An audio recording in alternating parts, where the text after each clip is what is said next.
Hi, my name is Olivia Hammermaster, and I'm applying for the 2017 To Write Love on Her Arms internship. Community to me is not just who's immediately around you, and I say that because I've moved around a lot, and so to me the most important thing about community is not only the culture that you're currently surrounded by, but everything that has stayed with you no matter what and made you who you are, whether that's good or bad, hopefully good. But it's everything that encompasses you and makes you the person that you are. I believe I would make a good addition to the team because I'm very interested in getting into children's mental health issues. As someone who had mental health issues as a child and witnessed quite a few friends who had similar issues, I think it's very important that we bring more attention to this matter and just work on educating the public. They're not getting the help they need and they're not knowing what to do, and it's really important to me that we find a way to help them. A person who actually inspires me a lot is one of my friends. She is my age. We actually met because our dads are frat brothers.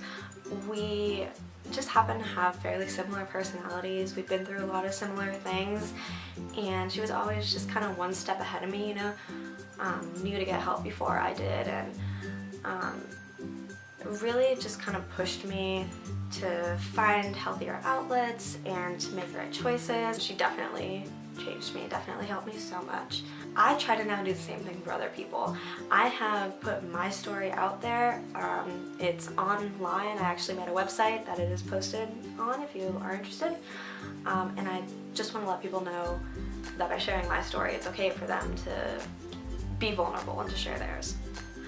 Maybe this sounds a little cliche, but what I'm actually most passionate about is helping people, specifically kids. I'm an elementary education and psychology major, so that really is what I love to do. I really miss working with kids. That's something I got to do more in high school and college, just because of where I was working, and I miss that interaction time teaching. I'm also very passionate about dogs. The most impactful conversation I've ever had, it was really more one line that hit me, and it was because I'd had this teacher at one point who my friends and I kind of started wondering if she was gay because she never told us, and it was just something we were curious about and just really wanted to know. And you know, she would always talk about her kids but never a spouse, and we got so curious, and finally on the last day we were talking to her and she said something about her wife. And of course, and I would hope this is obvious, we were very, very supportive, and no, you know, there was no judgment there, but she was scared. And this was a teacher who had worked with my mom, someone who I was close with, I was friends with, and about a year or so later she texted me and said, "I owe you one for whatever we were talking about." And I was confused, like, why? What did I ever do for you? And she told me, "Because of you, I refer to my wife as my wife at school." And it really impacted me so much because I just suddenly came to realize the importance of acceptance and just radiating kindness all the time. And that's not to say that I had never thought about that before, but it just meant so much more in that moment. Some interesting things about me. I am a perfect candidate for To Write Love on Her Arms because I have, in fact, written love on my arms. My last name is Hammermaster, and the most common question I get asked is your last name really Hammermaster? Yeah, I don't actually go around assuming false identities. Maybe that's a surprise. Some kids have an invisible friend as a child. I had an invisible pet polar bear. Whatever works, right? I really wish I was left-handed.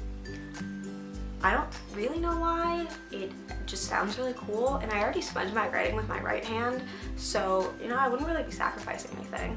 And then one final thought I guess I'll leave you with is that I don't believe in setting goals, and the reason for that is not because I don't believe in achieving anything, but because I believe that goal setting actually holds you back more than it motivates you, which is why if you're gonna set goals, I think you should make them really broad so you can stay on track but not narrow-minded. Thank you so much for taking the time to watch this. I hope you consider me for this summer. I'm very excited to hear back from you.